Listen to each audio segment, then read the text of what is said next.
హైదరాబాద్లో మీకు నచ్చనిది ఏమిటి అని ఏ హైదరాబాదీని ప్రశ్నించినా మొట్టమొదటి వినిపించే సమాధానం ట్రాఫిక్. రాష్ట్ర రాజధాని ట్రాఫికర్ అలాంటిది. మరి భాగ్యనగరంలో జనసముద్రంలో ప్రయాణం ఓ ప్రహసనం. రద్దీ పద్మ వ్యూహంలో చిక్కుకుని సగం జీవితం రోడ్లపైనే గడిచిపోతోందని బాధపడేవారే అంతా. ఎన్నికల్లో నేతల హామీలు, ఆ తర్వాత అధికారుల మాస్టర్ ప్లాన్లు తప్ప రోడ్లపై రద్దీకి తగ్గ ఆచరణ కొరవడింది. ఫలితం భాగ్యనగర రోడ్లపై ప్రయాణికులకు నిత్యం నరకమే. మన దేశంలో ట్రాఫిక్ కష్టాలకు హైదరాబాద్ నగరం చిరునామా. మున్సిపాలిటీ నుంచి నగరపాలక సంస్థగా, ఆ తర్వాత మహానగరపాలక సంస్థగా హోదా పెరిగిన కొద్దీ రద్దీ సమస్య కూడా పెరుగుతోంది. పరిశ్రమలు కేంద్రీకృతం కావటం వల్ల వలసలు శరవేగంగా పెరిగిపోయి జనాభా 80 లక్షలకు చేరుతోంది. ఇక జనంతో పాటు రోడ్డెక్కే వాహనాల సంఖ్య పెరిగింది. ప్రస్తుతం జంట నగరాల్లోని వాహనాలు 28 లక్షలు. ఏటా 3 లక్షల కొత్త వాహనాలు రోడ్డెక్కుతున్నాయి. ఫలితంగా భాగ్యనగర రోడ్లు కిక్కిరిసిపోయాయి. హైదరాబాద్ అలాంటివన్నీ రోడ్లు ఎక్కడ సక్రమంగా లేవు. ఇంతవరకు గవర్నమెంట్ సరిగా రోడ్లు వేసి మామూలుగా ఇక్కడ నుంచి మెహదీపట్నం వెళ్ళాలండి, ఒక హైవేలో వెళ్ళినట్టు అనిపిస్తుందండి. ఒక 45 మినిట్స్ అట్లా ఊరు వెళ్ళిన లాగా అనిపిస్తుంది. చాలా ప్రాబ్లమ్ డిస్టర్బెన్స్ ఇంట్లో ఎక్కడ పోయేద్దాం. హైదరాబాద్ లో రోడ్డు మీదకు రావాలంటేనే మొదట విసుగు, చిరాకు ఆవహిస్తున్నాయి. ఆఫీసు వేళల్లో దిల్షుక్ నగర్ నుంచి అమీర్పేట రావాలంటే 1.5 నుంచి 2 గంటలు పడుతోంది. ఇక కూకట్పల్లి నుంచి ఖైరతాబాద్ రావాలన్నా గంట పైమాటే. ఏ వర్షమో ప్రమాదమో జరిగితే ఎక్కడి ట్రాఫిక్ అక్కడే.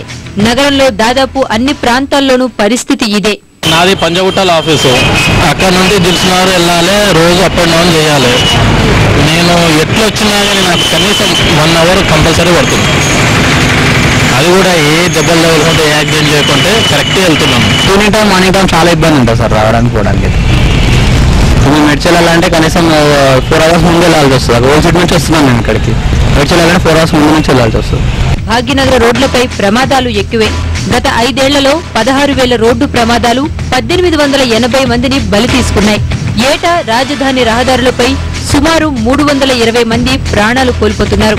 ఇక గాయపడే వారి సంఖ్య వేలల్లోనే. ఇంటికి ఒక బండి రూల్ పెడితే పోదు సార్. ఒక 2 వీలర్, ఒక 4 వీలర్, ఒక 4 వీలర్స్ 4 లెక్కలు వచ్చినప్పుడు దానివల్ల ప్రాబ్లం ఎక్కడ పోదు. చాలా ఇబ్బంది అవుతుందండి. ట్రాఫిక్ ఎక్కడ కూడా రెగ్యులేషన్ కరెక్ట్గా లేదు. ఆఫీస్కి వెళ్ళే టైంలోని ఇష్టం వచ్చినట్టు సిగ్నల్ జంప్ చేస్తున్నారు. సిగ్నల్స్ దగ్గర కరెక్ట్ వాచింగ్ లేదు. ట్రాఫిక్ అవగాహన శిబిరాల నిర్వహణలోనూ అధికారులది తీవ్రమైన అశ్రద్ధ. నగరంలోని లక్షల వాహనాలు వెదజల్లే పొగతో ప్రజలు పొగచూరిపోయి రోగాల బారిన పడుతున్నారు. నగర విస్తీర్ణంలో 13% మేర రోడ్లు ఉంటేనే ట్రాఫిక్ సక్రమంగా ఉంటుందని నిపుణులు తేల్చారు. మన హైదరాబాద్ లో ఇది కేవలం 6%.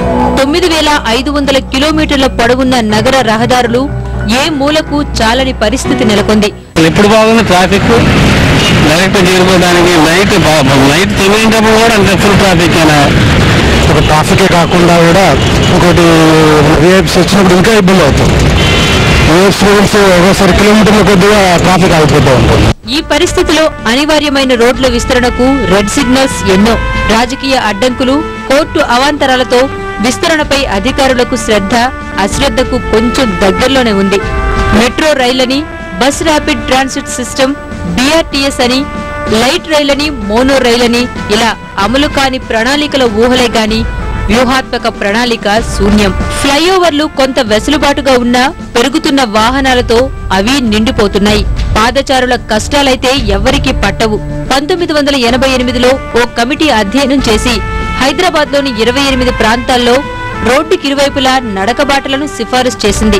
ఆచరణ శూన్యం. 10 o'clock బయలుదేరి 10 o'clock నుంచి ఒక 1 o'clock వరకు మొత్తం ట్రాఫిక్ ఉంటుంది. సో ట్రాఫిక్ ఫ్లైఓవర్లు ఎన్ని వచ్చా కూడా ట్రాఫిక్ అలాగే ఉంటుంది. రోజు ఆఫీస్కి వెళ్ళాలంటే ట్రాఫిక్ చుట్టూ కొట్లాడి వెళ్ళాలి. సో ఈ ప్రాబ్లం వెళ్ళేటట్లేవు.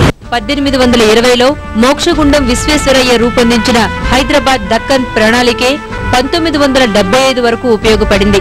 అంత ముందు చూపు ఇప్పటి అధికార గణానికి లేదని పద్మవ్యూహం లాంటి ట్రాఫిక్కే చెబుతోంది.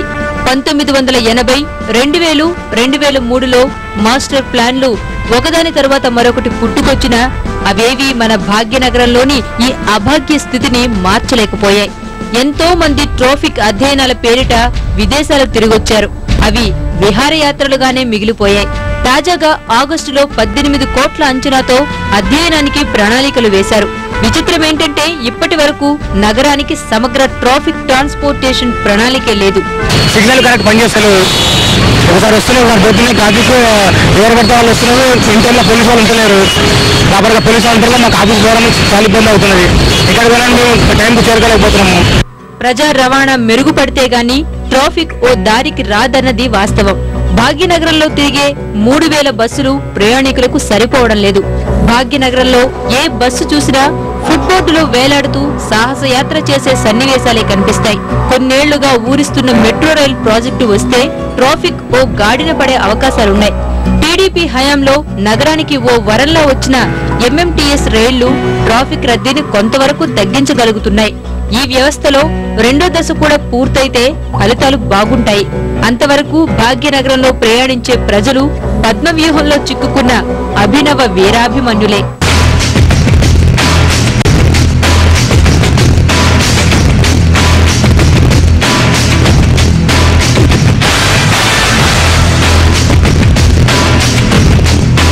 టయానికి వెళ్ళట్లేదు.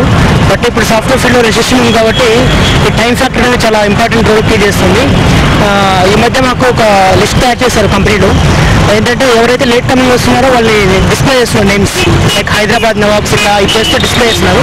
దీనివల్ల మాకు ఖచ్చితంగా ఎఫెక్ట్ పడుతుంది. ట్రాఫిక్ అనేది ఫ్యూచర్లో మంచిగా క్లియర్గా ఉంటే చాలా బాగుంటుంది. ట్రాఫిక్ సమస్యకు ప్రజలు కూడా కొంతవరకు కారణం. హైదరాబాద్ రోడ్లపై మనకు ఎక్కడ చూసినా కనిపించే సన్నివేశం ట్రాఫిక్ నిబంధనల ఉల్లంఘన. ఇష్టానుసారంగా బళ్లు నడిపి ట్రాఫిక్ కు చాలా ఆటంకం కలిగిస్తుంటారు.